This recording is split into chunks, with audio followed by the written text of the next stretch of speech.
My name is Hudson. I'm 34 years old, and for work, I help out my in law's business. I live together with my wife, Hazel, my daughter Lily, who is in second grade, and my mother in law. My father in law passed away from illness some years ago. We were worried about Hazel's mother living on her own, so we moved in with her. We live near my parents' house, so that's also convenient. But there are two things weighing on my mind. The first is that my wife is cheating on me. My wife is the type who can't refuse other men when they approach her, and she has done shocking things. I've noticed that since we first started dating. But when I proposed, she swore she'd change and that I'd be the only man in her life. Choosing that kind of woman to be my wife was a mistake, but I believed her. Nevertheless, when we married, nothing changed. She would secretly message people often. We were once on the brink of divorce, but she seemed to reflect on her actions. Also, I still had feelings for her, and we were worried about our daughter, so we decided not to do it. Even after that, she never lets go of her phone. I'm astonished every time I see her talking to people in secret. Deep down, I know she's probably cheating on me again. My second issue is my mother-in-law. Since we began living together, she has been interfering in my life more and more, and she often verbally harasses me. At first, I thought she just did it because she's sad and lonely, but as days and months passed, she only escalated. I never realized she was such a rude person. By the time I realized, it was too late. She's even ruined job opportunities I was preparing myself for, and she's so stingy. Even about things she plans on throwing away. She just does anything she pleases. Even if I complain, Hazel just laughs at me, so I can't say anything. My mother-in-law also butts in every time I argue with my wife, because Hazel turns to her mom for help anytime her and I begin to fight. Of course, they're always on each other's side. Even when we argued about Hazel having an affair, my mother-in-law said it's my fault, that Hazel only did that because I'm always angry at her. When she said that, my jaw dropped from shock. Every time she attacks me, she blames me for not giving her a grandson, and says other old-fashioned things. Well, that's unrelated. I bite my tongue and just hold everything in. My in-laws run a small real estate company. It's nothing impressive. My wife, who has affairs and is always using her mom against me, and my mother-in-law, who loves to harass me. Every day my relationship with them brings me down. My daughter's smile is my only source of hope. I've thought about getting a divorce many times, but at the moment I'm even working for my in-laws' real estate company, so I'm worried about my finances. Thinking about my daughter and her future, I wanted to make sure she could live a good life. Lily also really loves her mom, so I didn't want to take her mother away from her. Considering all of that, I couldn't bring myself to actually get a divorce. Today, my daughter gave me a drawing she made of me at school. I really do love her. Her drawings have really improved these days. Looking at the drawing, I felt how much she's grown and couldn't help but smile. Lily is by my side, so I can push through this. I thanked her and stroked her head. She looked up at me happily. One day, my daughter went off to school as usual. Hazel finished up her chores at home and said she was going out grocery shopping. My mother-in-law said she wanted to talk to me about work matters. As usual, we spoke about our current tenants. By now, I had built up tolerance for the impossible task she would give me. I would keep my replies short, and she would blame me for having to keep worrying about the company at her age. She called me a cold man and raised her voice. I sighed. Looking out the window, I saw it was dark and cloudy outside. It seemed it would rain. My mother-in-law called me over to her again. It was like I was her maid. She would ask me for countless little favors, changing the light bulb, taking out the trash. She was probably going to ask me for something similar again. I could already picture it.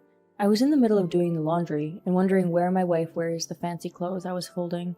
I had some spare time, so here and there I would do web designer freelance gigs. But that day, my mother-in-law was in a strangely good mood. "Oh, you have guests today?" I saw leather shoes resting near the front door as I walked over to her. "Ah, there's someone I want you to meet." Feeling more and more uneasy with every step, I entered the living room. There I saw my wife, who was supposed to be out grocery shopping, and a man I didn't know. The man was very put together. "Sit down." My mother-in-law urged me to sit. "Didn't you go out grocery shopping?" I ignored the man and asked my wife directly. My wife looked at the floor with a guilty look on her face. "I have something I need to talk to you about today, so I asked my mom for help." "Is it about this man?" I turned to look at him, and he remained straight-faced. My mother-in-law began peeling a mandarin orange. She ate it, calmly. My wife, on the other hand, was pale and trembling. "I'm pregnant. I'm already at my 5th month. I want to give birth to this child, so let's please divorce." My wife was always a bit chubby, so I hadn't noticed. I was shocked. Looking more closely at her stomach, I saw she wasn't lying. It seemed she couldn't bring herself to tell me this until now, and in the meantime, her stomach slowly grew larger. Hazel fell to the ground on her knees. I let out a big sigh. Why was she on her hands and knees like that? She was doing this to get me to agree to the divorce, not actually to apologize. I understood that very well. I couldn't hold back my sadness. Have you forgotten about Lily? How could you have an affair like this? How could you do this when we have Lily? The last time she cheated on me, her response was, "If I do this again, please take care of Lily for me." That's all she said. Though she usually doted on her daughter, in times like this she was different. Just thinking that Hazel will hurt her daughter through this, I cried. No matter what I tried, I couldn't hold back my emotions. "I'm serious about Hazel." Hazel's lover interrupted us in a calm voice. He looked over at me quietly. "Hazel told me that she prioritizes me above you and Lily, so her and I are having our son, just as her mother always wanted." He said this with a smile. He nodded his head and put his hand on Hazel's stomach. I was angry and disgusted at his actions. To think he could say something like that in this situation. My mother-in-law finally spoke. Well, unlike you, my daughter can still give birth. My daughter is so calm and kind-hearted. I am in full support of you two getting divorced. Your daughter is so kind-hearted? If she was, she wouldn't have had an affair and gotten pregnant. The pain in my voice was obvious. My mother-in-law stared at me. Annoying, aren't you? This is decided. The only kids you can make are girls, so divorce Hazel and get out of this house. My mother-in-law yelled as she flicked her hand to shoo me away. Hazel wouldn't make eye contact with me. Her lover smiled at me, as if he was proud of his victory. I'm fine with getting a divorce, but I will raise Lily. I ran out of the house without an umbrella, but that didn't matter to me at this point. I went to my parents' house with a hollow smile on my face.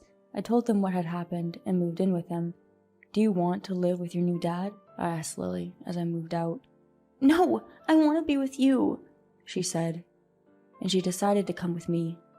I called Hazel about this, and she brought Lily to my parents' house. Hazel seemed reluctant to part with Lily, but she understood what she had done.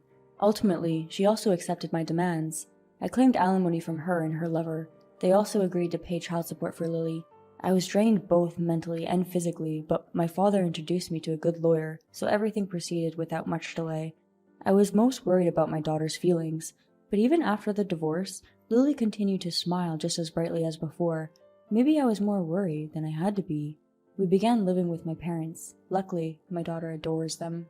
3 months later, I was able to find a new job. I ended up working as a web design consultant. While I'm at work, my mom takes care of Lily. Deep down, Lily must still love and miss her mom. There's nothing more sad than seeing a child suffer because of its parents. I want to make sure my daughter is as happy as possible.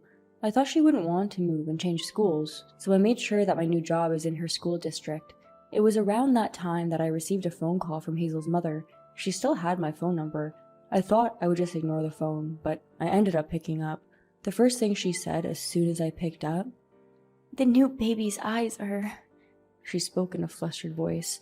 I was taken aback by how sudden this was. "We promised to only call each other if it's strictly necessary." I spoke to her in a cold voice.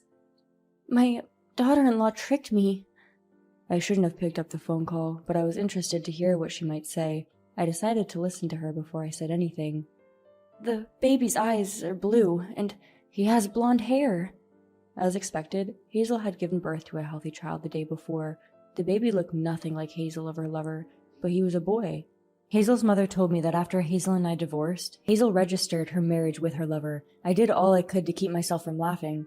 Apart from me, Hazel had slept with many men, and the real father of her son was not the man she remarried. Hazel's mother was angry. She obviously felt like she was the victim in all this. It seems Hazel chose to remarry the man I had met that day because he was the most rich out of all her lovers. "My daughter is too horrible," she said, her voice full of emotion. Hazel and her mother probably never imagined this happening, but they're the ones who did this to themselves. "This has nothing to do with me," I said to my ex-mother-in-law. She seemed surprised by my response. I gave a wry smile. Did she think I would comfort her? "What's wrong with blue eyes? It's the grandson you always wanted," I told her.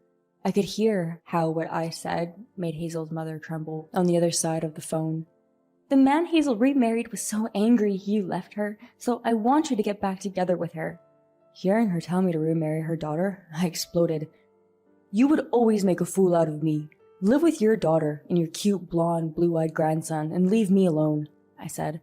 My mother-in-law spoke hurriedly. The man she remarried requested a huge alimony from her and divorced her. We'll have to sell the real estate agency. I don't know how we'll survive from now on, she said. That has nothing to do with me, I said and hung up the phone. I was glad I found all this out, but at the same time, I couldn't believe they wanted me to get back together with Hazel. I was frustrated. That night, I sat down for dinner with my mom and daughter. My dad was at work still and hadn't come home yet. When Grandpa comes home, I want us to watch TV together, Lily said. My mother smiled and happily said she'd join us. At that moment, our doorbell rang. We wondered who it could be at this hour and walked towards the door. I looked through the peephole and saw it was Hazel and her mother. Lily, go to your grandma. I left Lily with my mom, and keeping the chain lock in, I opened the door. The door was suddenly pushed sharply, and the chain made a sharp metallic sound. Good I had left the chain lock in. I heard someone making disappointed noises outside. My mother-in-law showed her face in the door's opening. Hazel stood behind her, holding her baby, with a shamed look on her face. Won't you get back together with Hazel? Don't you know how kind she is? That's none of your concern. Focus on your blonde, blue-eyed grandson and your sweet daughter. Don't come back here again. If you do, I will call the police, I said, and Hazel's mother's face went red. I know what she did was wrong. She deceived me too. This time, the four of us should live happily together. I tried to close the door, but Hazel's mother kept pushing it open. The door's chain rattled, and she continued to yell. I wondered what I could do to put an end to this crazy situation. Then someone else appeared, who finally made Hazel's mother go quiet. All you do is bully Dad. I hate you. I turned around and saw Lily standing behind me, eyes full of tears. My mom came from behind, looking flustered. She held Lily back, and was holding her cell phone in her hand. Your dad is on his way with a lawyer, said my mom. It seemed she had gotten in touch with my dad and the lawyer who helped us out with the divorce. Hearing my mom, I was relieved. Until that moment, it had seemed like Hazel and her mom would break the door's chain, but suddenly they seemed afraid. Lily, wait with your grandma over there. Lily shook her head. I hate people who bully Dad. She said this and began to cry even more. Without thinking, I hugged my daughter. Hazel and her mother looked at us, stunned. It seemed they had lost all strength. Even their faces looked lifeless. Lily's words really worked. Shortly after, my dad arrived with a lawyer. A police call pulled up as well. It seems that our neighbor had called the police. Hazel, there is no way you are getting back together with my son. If you regret what you've done, you should deal with it yourself. Following what my father said, I stood in front of Hazel and her mother. Don't hurt Lily more than you already have. There's no way I will do anything you say. Don't talk to me ever again. Hearing what my dad and I had to say, Hazel and her mother twisted their faces grimly and nodded. They went and sat in the police car. The lawyer said he will do everything in his power to punish them so that this never happens again. I shook his hand and thanked him. Later, Hazel chased after the real father of her son, but it seems he had a wife. His wife ended up suing Hazel for alimony as well.